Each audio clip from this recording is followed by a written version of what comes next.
Hi hello friends, welcome to my channel.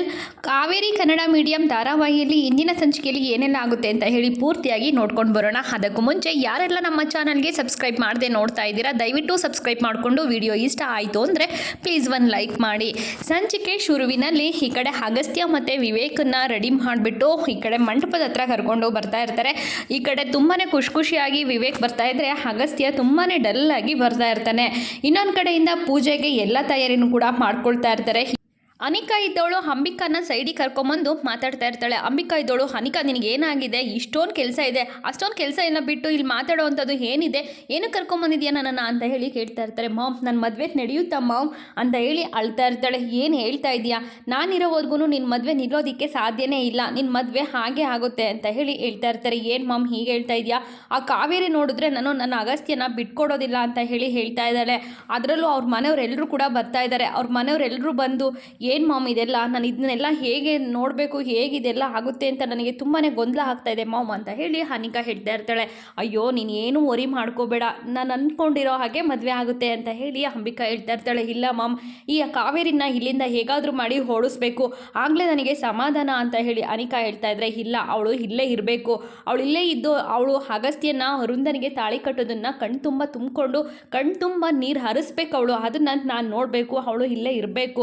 ಅವಳೆಲ್ಲಾದರೂ ಹೋದ್ಲು ಅಂತಂದರೆ ನಿಮ್ಮ ಅಜ್ಜಿ ನಿಮ್ಮ ಅಪ್ಪ ಹಾಗೆ ಅಗಸ್ತ್ಯ ಸುಮ್ಮನೆ ಇರ್ತಾರ, ಮತ್ತೆ ಏನಾದರೂ ಪ್ಲ್ಯಾನ್ ಮಾಡ್ತಾನೆ ಇರ್ತಾರೆ. ಅವಳು ಇಲ್ಲೇ ಇರಲಿ, ನಾನು ಇದ್ದೀನಿ ಅಲ್ವಾ, ನಾನು ಇರೋವರೆಗೂ ನೀನು ಏನು ತಲೆ ಕೆಡಿಸ್ಕೋಬೇಡ, ನಿನ್ನ ವಿವೇಕ್ ಮದುವೆ ಹಾಗೆ ಆಗುತ್ತೆ, ನಾನು ಇದ್ದೀನಿ ಅಂತ ಹೇಳ್ಬಿಟ್ಟು ಸಮಾಧಾನ ಮಾಡಿ ಅಲ್ಲಿಂದ ಕರ್ಕೊಂಡು ಹೋಗ್ತಾಳೆ. ಇನ್ನೊಂದು ಕಡೆ ಶಶಿ ತುಂಬಾ ಟೆನ್ಷನ್ ಆಗಿರ್ತಾರೆ. ಹಾಗೆ ಮನೆಗೆ ಇಂಟ್ರೆಸ್ಟ್ ಎಲ್ಲರೂ ಕೂಡ ಮದುವೆ ಮನೆಗೆ ಬರ್ತಾನೆ ಇರ್ತಾರೆ. ಈ ಕಡೆ ಪ್ರಮೋದ ದೇವಿಯವರು ನಿಂತ್ಕೊಂಡು ವೆಲ್ಕಮ್ ಮಾಡ್ಕೊಳ್ತಾ ಇರ್ತಾರೆ.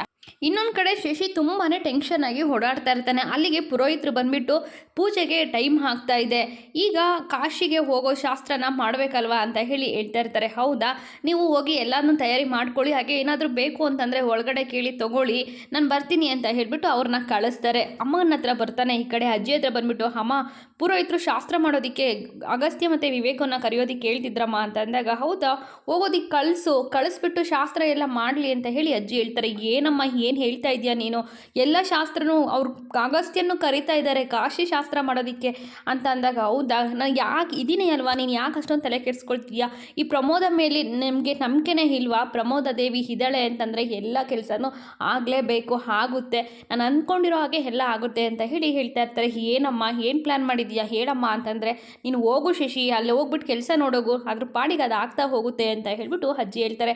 ಸರಿಯಮ್ಮ ಆಯಿತು ಅಂತ ಹೇಳ್ಬಿಟ್ಟು ಶಶಿ ಅಲ್ಲಿಂದ ಹೋಗ್ತಾರೆ. ಹಾಗೆ ಅಜ್ಜಿಗೂ ಕೂಡ ಒಂದು ಕಡೆ ಟೆನ್ಷನ್ ಇದ್ದೇ ಇರುತ್ತೆ, ಅದರಲ್ಲೇ ಎಲ್ಲರನ್ನೂ ಕೂಡ ಖುಷಿಯಾಗಿ ವೆಲ್ಕಮ್ ಮಾಡ್ಕೊಳ್ತಾ ಇರ್ತಾರೆ. ಇನ್ನೊಂದು ಕಡೆ ಈ ಕಡೆ ಕಾವೇರಿ ಅವ್ರ ಮನೆಯವರು ಕೂಡ ಕಾರಲ್ಲಿ ಬರ್ತಾ ಇರ್ತಾರೆ. ಮದುವೆ ಮನೆ ಅಂತಂದರೆ ತುಂಬಾ ಗ್ರ್ಯಾಂಡ್ ಆಗಿರುತ್ತೆ, ದೊಡ್ಡ ಮನೆಯವ್ರ ಮದುವೆ ಅಂತಂದರೆ ಏನು ಸುಮ್ಮನೆ ಇರುತ್ತಾ ಹಾಗೆ ಹೀಗೆ ಅಂತ ಮಾತಾಡಿಕೊಂಡು ಬರ್ತಾ ಇರ್ತಾರೆ. ಅದರಲ್ಲಿ ಸರೋಜ ಇದ್ದವಳು ಮದುವೆ ಮುಗಿದ ತಕ್ಷಣವೇ ಬರೋದು ಬೇಡ, ಇನ್ನೂ ಒಂದು 10 ದಿವಸ ಅಲ್ಲೇ ಇರೋಣ ಅಂತಲೂ ಕೂಡ ಹೇಳ್ತಾ ಇರ್ತಾರೆ. ಅದಕ್ಕೆ ಬೇಡ ಅಂತ ಹೇಳಿ ಅಜ್ಜಿ ಮತ್ತು ಈ ಕಡೆ ಚಂದ್ರು ಇಬ್ಬರು ಕೂಡ ಹೇಳ್ತಾರೆ. ಏನೇ ಹೇಳಿದ್ರು ಕೂಡ ಇವ್ರು ಏನಾದರೂ ಒಂದು ಹೇಳ್ಬಿಡ್ತಾರೆ, ಎಲ್ಲದಕ್ಕೂ ಬೇಡ ಬೇಡ ಅಂತ ಹೇಳಿ ಸರೋಜ ಕುನುಗ್ತಾ ಇರ್ತಾಳೆ. ಇನ್ನು ಮಗು ಇದ್ದವನು, ಅಮ್ಮ ಅಲ್ಲಿ ಅಕ್ಕರ ಮನೆ ಮದುವೆಯಲ್ಲಿ ತುಂಬ ವೆರೈಟಿಯಾಗಿ ಊಟಕ್ಕೆ ಮಾಡಿಸಿರ್ತಾರೆ ಅಲ್ವಾ, ಏನು ಬೇಕಾದರೂ ತಿನ್ಬೋದು ಅಲ್ವಾ ಅಂತ ಹೇಳಿ ಮಗು ಹೇಳ್ತಾ ಇರ್ತಾನೆ. ಹೌದು ಮತ್ತೆ ಏನು ಸುಮ್ಮನೆನಾ ಅಂತ ಹೇಳಿ ಸರೋಜ ಹೇಳ್ತಾ ಇರ್ತಾರೆ. ಆದರೆ ಅಜ್ಜಿ ಮಾತ್ರ ತುಂಬಾ ಡಲ್ ಆಗಿರ್ತಾಳೆ.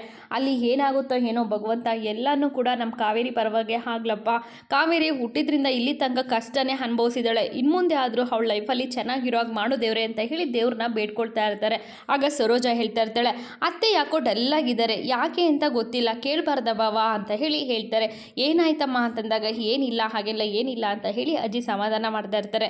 ಇನ್ನೊಂದು ಕಡೆಗೆ ಈ ವೃಂದ ಇದ್ದವಳು ಕಾವೇರಿಗೆ, ಹೇಯ್ ಬಂದಿರೋ ಗೆಸ್ಟಿಗೆಲ್ಲ ಜ್ಯೂಸ್ ಕೊಡಬೇಕು ಅಂತ ನಿನಗೆ ಗೊತ್ತಾಗೋದಿಲ್ವಾ ಅಂತ ಹೇಳಿ ಕಾವೇರಿಗೆ ಜ್ಯೂಸ್ ತರೋದಕ್ಕೆ ಹೇಳ್ತಾರೆ. ಕಾವೇರಿನೂ ಕೂಡ ಜ್ಯೂಸ್ ತರ್ತೀನಿ ಅಂತ ಹೇಳಿ ಹೋಗ್ತಾರೆ.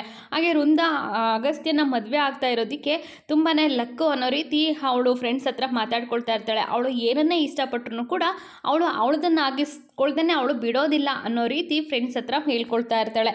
ನಾನು ಮದುವೆ ಆದಮೇಲೆ ಫಾರಿನ್ಗೆಲ್ಲ ನನ್ನ ಗಂಡನ ಜೊತೆಗೆ ಟ್ರಿಪ್ ಹೋಗಬೇಕು, ನಾನು ಅವನ ಜೊತೆ ಜಾಲಿಯಾಗಿ ಇರಬೇಕು ಅಂತಲೂ ಕೂಡ ಮಾತಾಡ್ಕೊಳ್ತಾ ಇರ್ತಾಳೆ. ಅದನ್ನೆಲ್ಲ ಕೇಳಿಸ್ಕೊಂಡು ಎಲ್ಲರಿಗೂ ಜ್ಯೂಸ್ ಕೊಟ್ಟು ಅಲ್ಲೇ ನಿಂತ್ಕೊಂಡಿರ್ತಾಳೆ ಕಾವೇರಿ. ಅದನ್ನು ನೋಡಿದಂತಹ ವೃಂದ, ಏನೇ ಇಲ್ಲೇ ನಿಂತ್ಕೊಂಡಿದ್ಯಾ, ಜ್ಯೂಸ್ ಕೊಟ್ಟು ಹೋಗ್ತಾ ಇರ್ಬೇಕು ತಾನೆ, ನಾವು ಮಾತಾಡ್ತಿರೋದನ್ನೆಲ್ಲ ನಿಂತ್ಕೊಂಡು ಕೇಳಿಸ್ಕೊಳ್ತಾ ಇರೋದು ನೋಡು, ಎಲ್ಲಿ ಬಿಡ್ತೀರಾ ನಿಮ್ಮ ಮಿಡ್ಲ್ ಕ್ಲಾಸ್ ಫ್ಯಾಮಿಲಿ ಬುದ್ಧಿನ ಅಂತ ಹೇಳಿ ಬೈತಾಳೆ.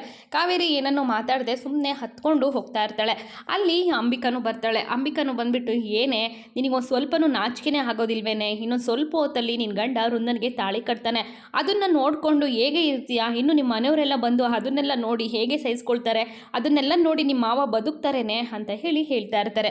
ಹಾಗೆಯೇ ಈಗಲೂ ನಿನಗೆ ಟೈಮ್ ಇದೆ, ಲಾಸ್ಟ್ನೇದಾಗಿ ಒನ್ ಆ್ಯಂಡ್ ಓನ್ಲಿ ಒಂದೇ ಒಂದು ಆಪ್ಷನ್ಸ್ ಇರೋದು, ನೀನು ಇಲ್ಲಿಂದ ಯಾರಿಗೂ ಕೇಳದೆ ತಾಳಿನ ಬಿಚ್ಚಿಟ್ಬಿಟ್ಟು ಹೋಗ್ತಾ ಇರು, ಆಗ ನೀನು ಇಲ್ಲಿ ಕಾವೇರಿ ಅನ್ನೋಳೊಬ್ಳಿದ್ಲು ಪೀಡೆ ತೊಲಗ್ತು ಅಂತ ನಾವು ಕೂಡ ಸಮಾಧಾನವಾಗಿ ಇರ್ತೀವಿ ಅಂತ ಅಂಬಿಕಾ ಹೇಳ್ತಾಳೆ. ಅತ್ತೆ ಏನು ಮಾತಾಡ್ತಾ ಇದ್ದೀರಾ, ನೀವು ದೊಡ್ಡವರಾಗಿ ಈ ರೀತಿಯೆಲ್ಲ ಮಾತಾಡಬಾರ್ದು ಅಂತ ಹೇಳ್ತಾ ಇರ್ತಾರೆ ಕಾವೇರಿ. ಆದರೂ ಕೂಡ ಅಂಬಿಕಾ ತುಂಬಾ ಕೆಟ್ಟದಾಗಿ ಮಾತಾಡ್ತಾಳೆ. ಕಾವೇರಿ ಮನಸ್ಸಿಗೆ ನೋವಾಗೋ ರೀತಿ ಮಾತಾಡ್ಬಿಟ್ಟು ಅಂಬಿಕಾ ಅಲ್ಲಿಂದ ಹೊರಟೋಗ್ತಾಳೆ. ಇನ್ನೊಂದು ಕಡೆ ಕಾವೇರಿ ಹತ್ಕೊಂಡು ನಿಂತ್ಕೊಂಡ್ಬಿಟ್ಟಿರ್ತಾಳೆ. ಅಗಸ್ತ್ಯನು ಇನ್ನೊಂದು ಕಡೆ ನೊಂದ್ಕೊಳ್ತಾ ಇರ್ತಾರೆ. ಇನ್ನೊಂದು ಕಡೆ ಶಶಿಗೆ ಫುಲ್ಲು ಟೆನ್ಷನ್ನು, ಇನ್ನೊಂದು ಕಡೆ ವೃಂದನಿಗೆ ನಾನು ಅಗಸ್ತ್ಯನ ಮದುವೆ ಆಗ್ತಾ ಇದ್ದೀನಿ ಅನ್ನೋ ಒಂದು ಖುಷಿ. ಅಷ್ಟರಲ್ಲಿ ಅಲ್ಲಿಗೆ ಈ ಮನೆಯವರೆಲ್ಲರೂ ಕೂಡ ಬರ್ತಾರೆ. ಕಾವೇರಿಯವ್ರ ಮನೆಯವ್ರು ಬಂದುಬಿಟ್ಟು ಹಬ್ಬ ಎಷ್ಟು ಗ್ರ್ಯಾಂಡಾಗಿ ಮದುವೆನ ಮಾಡ್ತಾ ಇದ್ದಾರೆ, ಮದುವೆ ಅಂತಂದರೆ ಈ ರೀತಿ ಮದುವೆ ಆಗಬೇಕು ಅಂತ ಸರೋಜ ತುಂಬಾ ಖುಷಿ ಪಡ್ತಾ ಇರ್ತಾಳೆ. ಹಾಗೇನೇ ಆ ಕಡೆ ಈ ಕಡೆ ನೋಡಿಕೊಂಡು ಬರ್ತಾ ಇರ್ತಾರೆ. ಅಜ್ಜಿ ಮಾತ್ರ ಡಲ್ಲರಲ್ಲೇ ಇರ್ತಾರೆ. ಆಗ ಯಾಕಮ್ಮ ಸರೋಜ ಆ ಕಡೆ ಈ ಕಡೆ ನೋಡಿಕೊಂಡು ಬಿದ್ದೋಗ್ಬಿಟ್ಟಿದೆಯಾ, ನೀಟಾಗಿ ಹುಷಾರಾಗಿ ಬಾಮ್ಮ ಅಂತ ಕರೀತಾರೆ. ಆಗ ನಮ್ಮ ಕಾವೇರಿಯಿಂದಲೇ ನಾವು ಇದನ್ನೆಲ್ಲ ನೋಡೋದಕ್ಕೆ ಸಾಧ್ಯ ಆಗಿದ್ದು, ಇಲ್ಲ ಅಂದಿದ್ರೆ ನಮ್ಮ ಕೈಯಲ್ಲಿ ಇದನ್ನೆಲ್ಲ ನೋಡೋದಕ್ಕೆ ಎಲ್ಲಿಂದ ಆಗ್ತಿತ್ತು ಅಂತ ಚಂದ್ರನು ಕೂಡ ಮಾತಾಡ್ತಾ ಇರ್ತಾರೆ. ತುಂಬಾ ಖುಷಿಯಾಗಿ ಮದುವೆ ಮನೆಗೇನೋ ಬಂದುಬಿಡ್ತಾರೆ. ಮದುವೆ ಮನೆಗೆ ಬಂದ ತಕ್ಷಣವೇ ಈ ಕಡೆ ರವಿ ಅವ್ರನ್ನ ನೋಡಿಬಿಟ್ಟು ಬಂದ್ರಾ, ಕರೀದೇ ಇದ್ದರೂ ಬರ್ತೀರಾ ಅಲ್ವಾ ನೀವು, ಬನ್ನಿ ಅಂತ ಹೇಳ್ತಾ ಇರ್ತಾರೆ. ಆಗ ಅಳಿಯಂದ್ರು ಇಲ್ಲಿ ಅಳಿಯಂದ್ರ ಹೆಸರಿಲ್ಲಿದೆ ಅಂತ ಹೇಳ್ಬಿಟ್ಟು ಈ ಕಡೆ ಬೋರ್ಡನ್ನು ನೋಡ್ಬಿಟ್ಟು ಸರೋಜ ಮಾವ ಅಂತ ಜೋರಾಗಿ ಕೂಗ್ತಾರೆ. ಮಾವ ಇಲ್ಲಿ ನೋಡಿ, ಅಳಿಯನ ಹೆಸರು ಬೇರೆ ಹುಡುಗಿ ಜೊತೆಗಿದೆ, ಅಳಿಯನ ಹೆಸರು ಬೇರೆ ಹುಡುಗಿನ ಜೊತೆ ಇದೆ ಅಂತಂದರೆ ಮತ್ತೆ ಮದುವೆ ಆಗ್ತಿದ್ದಾರೆ, ನನಗೆ ಇಲ್ಲೇನೋ ಆಗ್ತಿದೆ ಅಂತ ಹಬ್ಬಕ್ಕೆ ಬಂದಾಗಲೇ ಗೊತ್ತಿತ್ತು, ಆದರೆ ನಾನು ಏನು ಹೇಳಿದ್ರು ನೀವು ನನ್ನನ್ನು ಬಾಯಿ ಮುಚ್ಚಿಸ್ತಾ ಇದ್ರಿ, ನೋಡಿ ಇವಾಗ ಅತ್ತೆ ನೋಡಿ ಅತ್ತೆ, ನಾನು ಏನಂದ್ರೂ ಕೂಡ ನೀವು ನನ್ನನ್ನು ಬಾಯಿ ಮುಚ್ಚಿಸ್ತಾ ಇದ್ರಿ ಅಲ್ವಾ, ನೋಡಿ ಅತ್ತೆ ಅಂತ ರೇಗ್ತಾ ಇರ್ತಾಳೆ. ಹಾಗೇನೆ ಚಂದ್ರು ಅದನ್ನು ನೋಡಿಬಿಟ್ಟು ತುಂಬಾ ರೇಗಾಡಿಕೊಂಡು ಏನಿದು ಅಳಿಯಂದ್ರ ಹೆಸರು ಇಲ್ಲಿ ಹಾಕಿದೆ ಅಂತ ಅಳಿಯಂದು ಅಂತ ರವಿ ಮುಂದೆ ಹೇಳ್ತಿರ್ಬೇಕಾದ್ರೆ ನಾವು ಹೇಳಿಲ್ವಾ ಅವನ್ನ ಅಳಿಯ ಅಂತ ಕರಿಬಾರ್ದು ಅಂತ ಹೇಳಿಲ್ವಾ, ಆದರೂ ಕೂಡ ಅಳಿಯ ಅಂತ ಕರ್ಕೊಂಡು ಏನಿದು ನಾಟಕ, ಇಲ್ಲೂ ಕೂಡ ನಿಮ್ಮ ಡ್ರಾಮಾ ಬಿಡೋದಿಲ್ವಾ ಅಂತ ಹೇಳ್ಬಿಟ್ಟು ರವಿ ಅಲ್ಲಿಂದ ಹೊರಟೋಗ್ತಾನೆ. ಇನ್ನೊಂದು ಕಡೆ ಈ ಕಡೆ ಚಂದ್ರಿಗೆ ತುಂಬಾ ಕೋಪ ಬರುತ್ತೆ. ಕೋಪದಿಂದ ಆ ಬೋರ್ಡನ್ನೆಲ್ಲ ಕೆಡವಿಬಿಟ್ಟು ಅಳಿಯಂದ್ರೆ ಹೇ ಅಗಸ್ತ್ಯ ಅಂತ ಜೋರಾಗಿ ಕೂಗ್ಕೊಳ್ತಾ ಹೋಗ್ಬಿಡ್ತಾನೆ. ಮಂಟಪದ ಹತ್ರ ಹೋದಾಗ ಅಲ್ಲಿ ಅಗಸ್ತ್ಯನೂ ಕೂಡ ಬರ್ತಾರೆ. ಅಗಸ್ತ್ಯ ಕೊಳ್ಪಟ್ಟೆನ ಹಿಡ್ಕೊಂಡು ಚಂದ್ರು 2 ಬಾರಿಸ್ತಾನೆ. ಏನಂದೆ ನೀನು, ನನ್ನ ಮಗಳು ಕಾವೇರಿನ ಚೆನ್ನಾಗಿ ನೋಡ್ಕೊಳ್ತೀನಿ ಅಂತ ಹೇಳಿದ್ದೆ, ಇವತ್ತು ಬೇರೆ ಹುಡುಗಿ ಜೊತೆ ಮದುವೆ ಆಗ್ತಾ ಇದೆಯಾ ನೀನು ಅಂತ ಕೇಳ್ತಾರೆ. ಆಗ ಅಗಸ್ತ್ಯ ಏನನ್ನೂ ಮಾತಾಡೋದಿಲ್ಲ. ಇನ್ನು ಪ್ರಮೋದದೇವಿ, ಶಶಿ ಅವರೆಲ್ಲರೂ ಕೂಡ ತುಂಬಾ ಶಾಕ್ ಆಗ್ತಾರೆ. ಅಲ್ಲೇ ಇದ್ದಂತಹ ವಿವೇಕ್ಗೆ ತುಂಬಾ ಶಾಕ್ ಆಗಿಬಿಡುತ್ತೆ. ಏನು ಇವನು ದೊಡ್ಡ ಫ್ರಾಡ್ ಇವನು ಅಂತ ಇಲ್ಲ ಇವನಿಗೆ ನನ್ನ ತಂಗಿನ ಕೊಟ್ಟು ನನ್ನ ಮದುವೆ ಮಾಡೋದಿಲ್ಲ, ಹಾಗೆ ನಾನು ಇವ್ರ ಅಕ್ಕ ಅನಿಕನ್ನು ಕೂಡ ಮದುವೆ ಆಗೋದಿಲ್ಲ, ವೃಂದ ನಾನು ನಿನಗಿದ್ದೀನಿ ಬಾ ಇಲ್ಲಿ ಅಂತ ಹೇಳ್ಬಿಟ್ಟು ಕೈ ಹಿಡ್ಕೊಂಡು ವೃಂದನ ಕರ್ಕೊಂಡು ವಿವೇಕ್ ಹೋಗಿ ಬಿಡ್ತಾರೆ. ಇನ್ನು ಮದುವೆ ನಿಂತೋಗ್ಬಿಡುತ್ತೆ. ಮದುವೆ ನಿಂತೋದಾಗ ಪ್ರಮೋದದೇವಿ ಅಳೋದಿಕ್ಕೆ ಶುರು ಮಾಡ್ತಾರೆ. ಮನೇಲಿದ್ದಂತಹ ಅನಿಕನಿಗೆ ತುಂಬಾ ದುಃಖ ಆಗ್ತಾ ಇರುತ್ತೆ.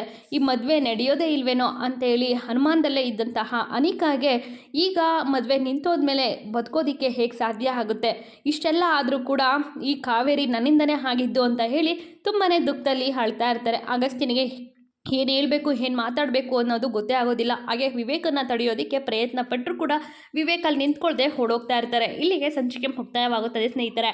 ಮುಂದಿನ ಸಂಚಿಕೆಯಲ್ಲಿ ಏನೆಲ್ಲ ಆಗುತ್ತೆ ಅನ್ನೋದನ್ನು ತಪ್ಪದೇ ವೀಕ್ಷಿಸೋಣ. ಅಲ್ಲಿವರೆಗೂ take care and bye bye. Thank you for watching.